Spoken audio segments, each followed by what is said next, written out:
Hi guys, कैसे हैं आप लोग। आज इस वीडियो में हम लोग फ्रेज और क्लॉज के बारे में बात करेंगे। आप लोगों को थोड़ा सा इसके बारे में इंट्रोडक्शन बता दूं।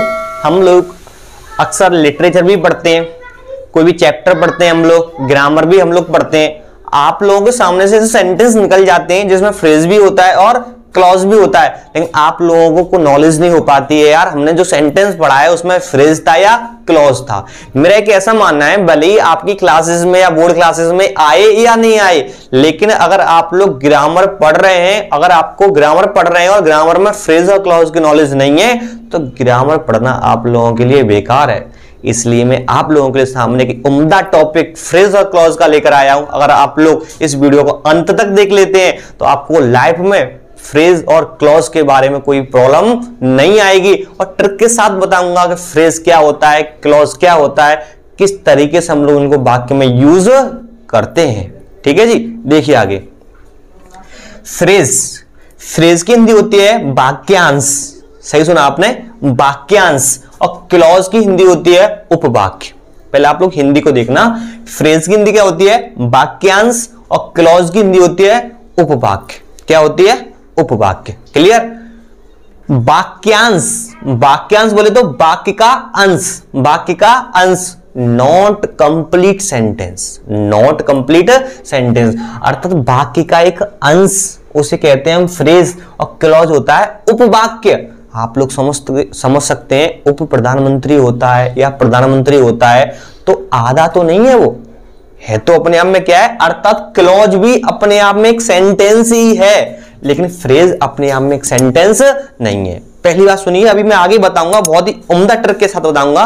क्लॉज क्या है, क्लॉज एक वाक्य ही है, अर्थात भले इसको हम उपवाक्य बोल दें, लेकिन क्लॉज भी अपने आप में एक सेंटेंस होता है, लेकिन फ्रेज अपने आप में एक सेंटेंस नहीं होता है।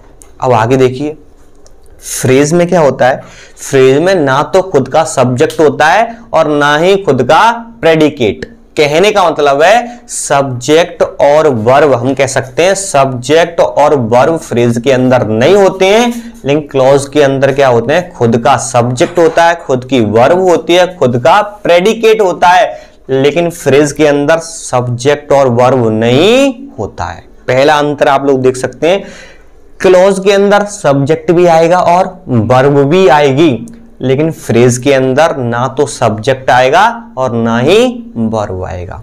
क्लियर। पहले आप लोग यहां तक समझ सकते हैं। उसके बाद जैसे कि मैं आप लोगों के लिए बोल दिया जाए एग्जाम्पल में, इन दी क्लास। क्लियर। और मैं एक बात बोल दूं आपको, I know that she is a good girl। इसको देखिए, देखो इन दी क्लास, ये अपने आप में कोई सेंटेंस है क्या, ये तो क्या है, वाक्य का क्या एक अंश है। वाक्य क्या अंश, क्योंकि इसको अपना अर्थ पूरा करने के लिए किसी शब्दों की जरूरत है। इसमें मान लो इन दी क्लास में मैं क्या बोल दूं, आगे लगा दूं सब्जेक्ट और वर्ब लगा दूं, क्या लगा दूं, सी इज लगा दूं। सी सब्जेक्ट हो गया, इज क्या होगी, verb. She is in the class हो गया, नहीं हो गया, पूरा वाक्य क्या बन जाएगा, सी इज इन दी क्लास, तो अपने आप में एक सेंटेंस बन जाएगा। लेकिन इसमें आपको मैंने बताया था, फ्रेज के अंदर ना तो वर्ब होती है ना ही सब्जेक्ट होता है, वही क्या होता है, फ्रेज होता है। क्लियर। तो इन दी क्लास क्या है, ना तो इसमें सब्जेक्ट है ना ही वर्ब है, तो क्या कहलाएगा, ये फ्रेज कहलाएगा। क्लॉज में खुद का सब्जेक्ट होता है और खुद की वर्ब भी होती है। देखो एक तो सेंटेंस है आई नो, एक सेंटेंस है she is a good girl. Clause होता क्या, पहले आप लोग सुनो। इसमें आई आ रहा है, इसमें सी आ रहा है, एक वाक्य सी से लेके गर्ल तक है, एक वाक्य आई से लेके नो तक है, तो हमारा ए भी क्लॉज है, आई से नो तक ए वाला भी क्लॉज है, और सी से लेके गर्ल तक ए वाला भी हमारा क्लॉज है। क्योंकि मैंने क्लॉज में बताया था सब्जेक्ट भी होती है और वर्ब भी होती है। आई क्या है सब्जेक्ट, नो क्या है वर्ब, तो क्या हो गया, क्लॉज हो गया। सी क्या है सब्जेक्ट, इज क्या है वर्ब, तो ये क्या हो गया, क्लॉज हो गया। अभी तो मैंने आपको एक पूरा फॉर्मेट बताया है, पूरा तरीका बताया। अभी तो मेरी ट्रिक बची है, ट्रिक के साथ भी आप लोगों को बताऊं किस प्रकार आप लोग पिक आउट कर सकते हैं क्लॉज क्या होता है और फ्रेज क्या होता है। पहले मैं आपको पूरा बता रहा हूं कि फ्रेज के अंदर सब्जेक्ट और वर्ब नहीं होगा, क्लॉज के अंदर क्या होता है, सब्जेक्ट और वर्ब होता है। क्लियर हो गया। अब आप लोग ट्रिक पे आ जाइए। ये ट्रिक क्या है, आप लोगों ने प्रीपोजिशन पढ़े होंगे। प्रीपोजिशन क्या होते हैं, इन होता है, एट होता है, ऑन होता है, फ्रॉम होता है, विद होता है, बिटवीन होता है, कई सारे शब्द होते हैं। अगर प्रीपोजिशन आ रहा है, प्रीपोजिशन के बाद जो सेंटेंस होता है या वाक्यांश होता है वो हमारा फ्रेज होता है। देखो इन क्या है हमारा प्रीपोजिशन, इनके आपको प्रीपोजिशन के बाद देखना है तो इन दी क्लास एक क्या हो गया, फ्रेज हो गया। यहां पे कोई प्रीपोजिशन है क्या, नीचे नहीं है ना। अगर मैं आगे क्या बोल दूं, आगे एक और एग्जांपल बोल दूं, on the chair, on the chair, on क्या है प्रीपोजिशन, तो ये क्या हो गया हमारा फ्रेज हो जाएगा। ट्रिक क्या है, प्रीपोजिशन आ जाए, प्रीपोजिशन के बाद वाला, प्रीपोजिशन से समेत प्रीपोजिशन को शामिल करके पूरा वाक्य फ्रेज होता है। इनको मैंने शामिल कर दिया, यहां तक पूरा फ्रेज। ऑन क्या है प्रीपोजिशन, मैं इसको शामिल कर दिया, ये क्या है हमारा फ्रेज। अर्थात ट्रिक क्या हो गया, प्रीपोजिशन को शामिल करके प्रीपोजिशन से लेके अंत तक क्या होता है आपका फ्रेज होता है। देखो इसमें कोई सब्जेक्ट है नहीं है, कोई वर्ब है नहीं है। मैंने बताया था फ्रेज में ना तो सब्जेक्ट होती है और ना ही वर्ब होती है। आगे क्या हो सकता है, in the class, in the bedroom, on the roof, between you and me. अर्थात प्रीपोजिशन से वाक्य कनेक्ट हो रहा हो वो आपका फ्रेज कहलाएगा। वो क्या हो जाएगा आपका, एक ट्रिक हो गया कि प्रीपोजिशन आ जाए, प्रीपोजिशन से लेकर लास्ट तक आपका पूरा क्या कहलाएगा, फ्रेज कहलाएगा। उसमें ना तो सब्जेक्ट होगा ना ही उसमें प्रेडिकेट होगा। क्लियर।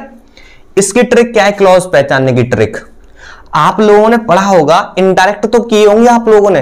इनडायरेक्ट में इन्वर्टेड कॉमा को हटाने के लिए हम दैट भी लगाते हैं, इफ लगाते हैं, वेदर लगाते हैं, यही वाक्य है बस। अगर आप इनको हम क्या बोलते हैं, कंजक्शन बोलते हैं। अर्थात वाक्य के बीच में कोई कंजक्शन आ जाए तो समझ लेना उसमें क्लॉज आ रहा है। क्या आ रहा है, क्लॉज। देखो दैट क्या होता है हमारा, कंजक्शन होता है। ये वाक्य के बीच में आ रहा है तो हम कह सकते हैं ए वाला भी क्लॉज और ए वाला भी क्लॉज। पहचानने का तरीका क्या, कंजक्शन आपको देखना है और कंजक्शन पे अपना हाथ रख लेना है और राइट जाना है और लेफ्ट जाना है। राइट देखोगे वो भी क्लॉज और लेफ्ट देखोगे वो भी क्या होता है, क्लॉज होता है। समझ में आया आप लोगों को। या फिर एक और वाक्य बोलूं, ऐसे भी आप लोग समझ सकते हैं, आई नो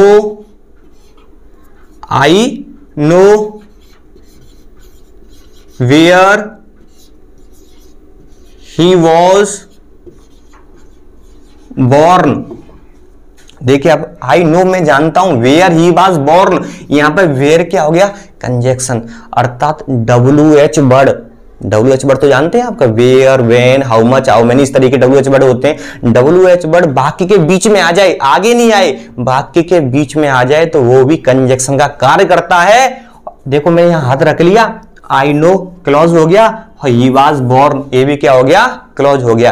ट्रिक क्या हो गया, बीच में कोई कंजक्शन आ जाए तो वो क्लॉज होता है और प्रीपोजिशन आ जाए, प्रीपोजिशन को शामिल करके अंत तक क्या होता है, फ्रेज होता है। समझ में है आप लोगों को। तो आप लोगों को ये क्लास कैसी लगी, एट लास्ट एक बार आप लोगों को और बता दूं, प्रीपोजिशन आ जाए तो फ्रेज होगा और वाक्य के बीच में कोई कंजक्शन आ जाए तो हमारा क्या होगा, क्लॉज। फ्रेज में ना तो सब्जेक्ट होता है ना वर्ब होता है, अकेला आता है, क्योंकि फ्रेज की हिंदी क्या होती है, वाक्य का अंश अर्थात वाक्यांश। लेकिन क्लॉज में खुद में सब्जेक्ट भी होगा और क्या होता है, वर्ब भी होती है। आगे मैं इस वीडियो में ये भी बताऊंगा क्लॉजेस कितने प्रकार होते हैं और किस प्रकार आप लोग क्लॉज को पिक आउट कर सकते हैं एग्जाम के अंदर। अभी तो मैंने बेसिक बताया फ्रेज क्या होता है और क्लॉज क्या होता है। अगर आप लोगों को क्लासेस पसंद आई हो या क्लास पसंद आई तो आप लोग वीडियो को शेयर करें, सब्सक्राइब करें और बेल आइकन बटन को भी प्रेस करें, जिससे आपको आने वाली नोटिफिकेशन आपको समय समय पर मिलती रहे। Thanks for watching.